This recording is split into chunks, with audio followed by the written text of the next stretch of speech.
We are really in the golden age of cameras. The tech that's available to us today in these small size cameras is just amazing. And this camera, the Sony FX3, I've been shooting on this for quite some time. It's my favorite camera of all time. I love shooting on the Sony system, but I've been testing a new system out for the last couple of months. I do want to share with you why I think this system is really going to take cameras to the next level as if they aren't already good enough. And that camera system is... Before I talk about this new camera system on this channel, I've primarily talked about Sony cameras. Now, it doesn't really matter what camera system you go with nowadays. The tech is so good. It's never been this easy to pick up a camera and really get high quality video footage out of whatever one you choose. However, it is exciting that there are manufacturers out there that are really pushing the limits in terms of camera tech. And that's what I want to talk to you about today. I do mainly shoot with the Sony FX3 paired with this 24 to 70 millimeter f2.8 lens. This setup covers about 98% of the jobs that I work on. When it comes to the Sony ecosystem, there's tons of lens options to choose from. And if I'm ever out shooting with other team members, if we're all using Sony, then it just makes the edit and working with the footage that much easier when everyone is using the same system. However, Sony cameras and lenses are extremely expensive. So if you're looking to upgrade your system or if you're looking to start working with a more advanced camera system, this makes Sony out of reach for many. So this is where the Lumix system really starts to set itself apart. This is the FX3 paired with the Sigma 24 to 70. The camera body costs $3,698, and this lens costs $1,199. Now, this is a Sigma lens. This isn't even a Sony lens. So this setup right here is going to run you about $4,897. Of course, these are the prices as of the time of this video, but when these cameras and lenses first came out, they were even more expensive. Let's take a look at the Lumix S52X. This is paired with the Sigma 28 to 70, and the camera body is going to run $1,897, and this lens is going to run $709. This is about $2,606. So you can see right now the difference between these two systems with comparable lenses is already fairly large. Let's get back to how Lumix is pushing the bar even higher.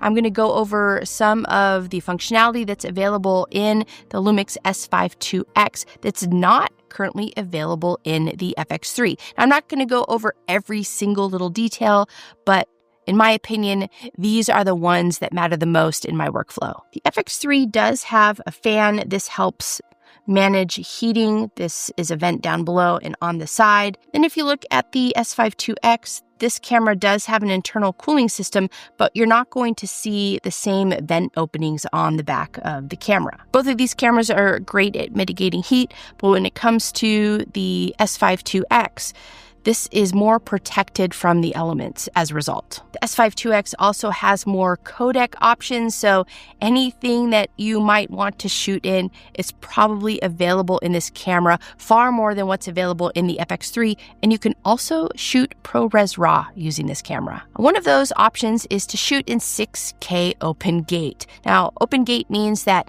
you're capturing the image on the entire sensor, and you no longer have to either hold your camera in landscape mode or vertical mode, depending on the type of footage you're capturing. You can actually just capture everything in landscape mode, and you can adjust your orientation in the edit. Both of these cameras give you the ability to shoot in log. That's a very flat picture profile, and what that means is that you can apply whatever look you would like in your edit. However, the Lumix S52X does allow you to build in your LUT, so you can create whatever look you want.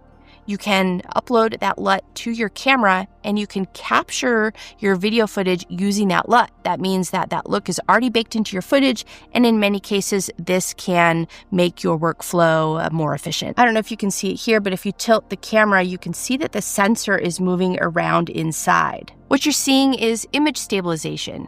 So Lumix probably has the best image stabilization on the market. Now, Lumix has the best in-body image stabilization, but Sony still has the best autofocus. But I have to say, the new phase auto detect, autofocus functionality that's in these cameras is pretty good and reliable. And Lumix constantly releases firmware updates that improves the functionality of these cameras. They just released one a couple of weeks ago, and as I've already mentioned, this camera is a couple of years old. So this is different than Sony because Sony rarely releases firmware updates, and not only that, but they gatekeep. So the FX3 is actually an entry-level cinema camera, same with the FX30, and you're not going to find more advanced functionality until you purchase a more expensive camera like the FX6 or the FX9.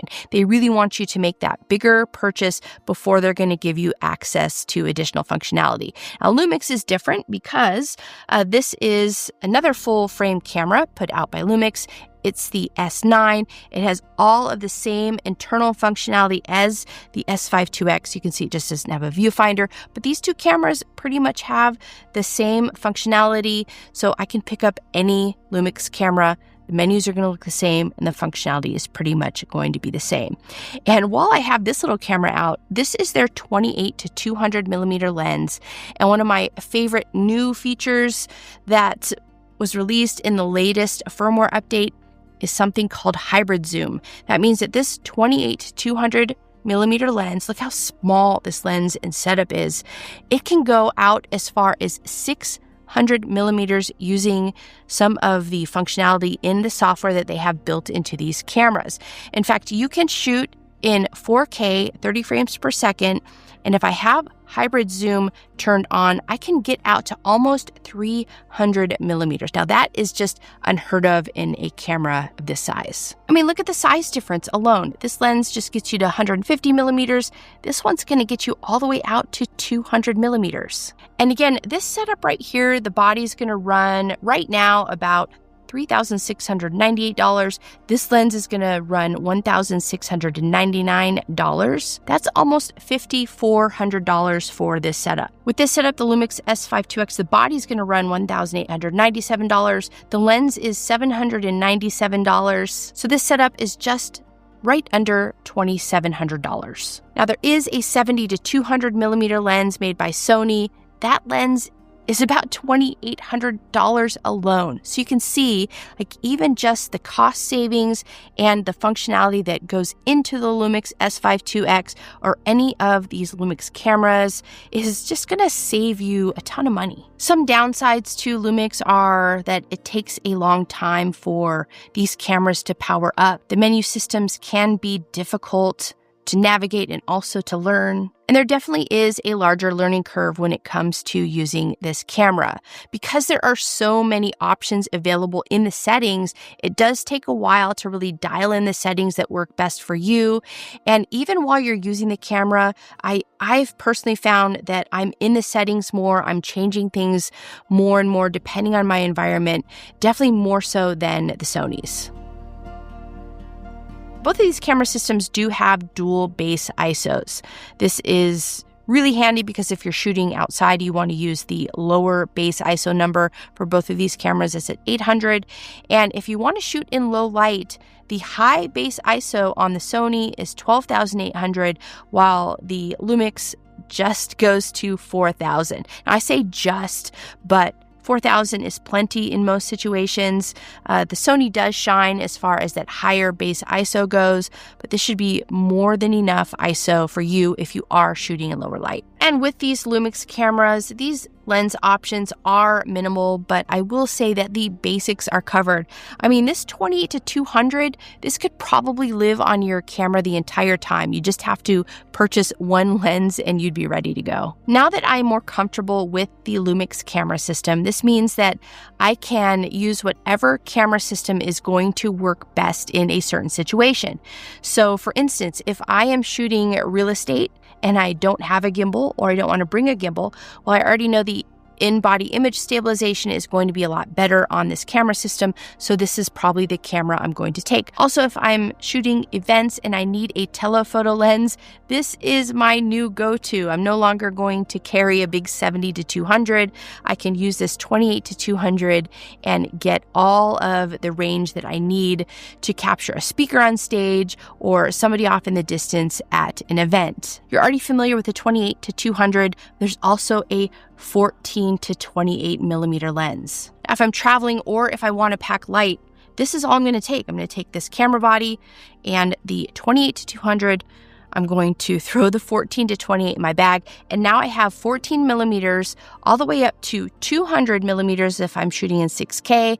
But if I am shooting in 4K, I can get this all the way out to 300. And even in other settings in this camera, I can get up to 600 millimeters of range. That's a ton of focal length all in one small package. This should give you a nice overview of this camera system. I would like to know, what would you like to know more about when it comes to using this system? Are you looking to upgrade your camera system or maybe purchase a system for the first time? If you have any questions or if you'd like to see any videos about something specifically, let me know in the comments below. This should give you a nice overview of what Lumix has to bring to the table.